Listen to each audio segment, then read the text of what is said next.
அதாவது கலியுகத்துடைய எக்ஸ்ட்ரீம் எண்டில் வந்து எல்லாத்தையும் சரி பண்ணுற ஒரு யுகமாக தன்னுடைய சித்தர் சேனையோட முருகன் வருவார்.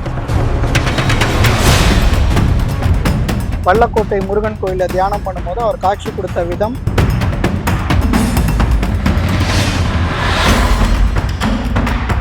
இது ஜஸ்ட் ஒரு ஆரம்பம் தான்.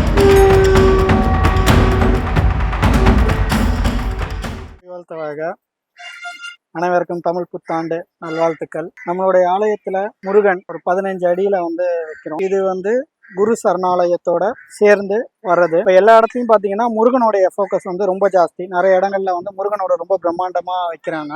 அப்போ எல்லாருக்குமே ஒரு கேள்வி, ஏன் திடீர்னு வந்து முருகன் இவ்வளோ ஃபோக்கஸ் ஆகணும் அப்படின்னு. இப்போ நம்ம வாழ்ந்துட்டு இருக்கிறது கலியுகத்துல. கலியுகத்தோடைய அடுத்த யுகம் தான் வந்து சத்திய யுகம் அப்படின்னு சொல்லுவாங்க. இதுக்கு இடைப்பட்ட இடத்துல வந்து முருகன் யுகம் அப்படின்னு ஒன்று இருக்கு. அதாவது கலியுகத்துடைய எக்ஸ்ட்ரீம் எண்டில் வந்து எல்லாத்தையும் சரி பண்ற ஒரு யுகமா தன்னுடைய சித்தர் சேனையோட முருகன் வருவார் அப்படிங்கிறது ஒரு ஐதீகம். இதை நம்ம முன்னோர்களும் சொல்லியிருக்காங்க, நம்ம போகரும் சொல்லியிருக்காங்க. நம்ம ஆலயத்தை பொறுத்தவரையில அவர் நமக்கு வல்லக்கோட்டை முருகன் கோயில தியானம் பண்ணும்போது அவர் காட்சி கொடுத்த விதம், தன்னோட சித்தர்களோட அவர் இறங்கி வர மாதிரி ஒரு போர்க்கோலத்துல தான் அவர் காட்சி கொடுத்தாரு. அந்த ரூபத்துலதான் வந்து இங்க வைக்கிறோம். அதாவது தேவர் குலம் காத்தவர், தேவர் குலத்தை காத்த முருகன் இங்கு மனித குலம் காக்க ரக்ஷகனாய் அவதாரம் எடுக்கிறாரு. அவர் கூட அவருடைய சிஷ்யர்களா 22 சித்தர்களும் இங்க வராங்க.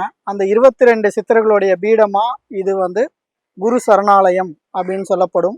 குரு சரணாலயம் அப்படிங்கிறது குருவை நாம் சரணாகதியடையும் ஆலயம். இந்த ஆலயம் இந்த உலகத்திலேயே இங்க மட்டும்தான் இருக்கு. இது ஜஸ்ட் ஒரு ஆரம்பம் தான். இந்த ஆலயம், இந்த முருகனை தரிசனம் பண்றதுனால என்ன நமக்கு கிடைக்கும் அப்படின்னு பாத்தீங்கன்னா, நான் ஏற்கனவே சொன்ன மாதிரி அவர் வந்து ஒரு போர்க்கோலத்துல வராரு. நமக்கு வேண்டியது என்ன அப்படின்னு பாத்தீங்கன்னா, எதிரிகளற்ற எதிர்காலம் தான் நமக்கு வந்து தேவை. அந்த எதிரிகளற்ற எதிர்காலத்தை நமக்கு தருவதற்காக ரட்சகன் ரூபத்துல இங்க வந்து அவதாரம் எடுக்கிறாரு.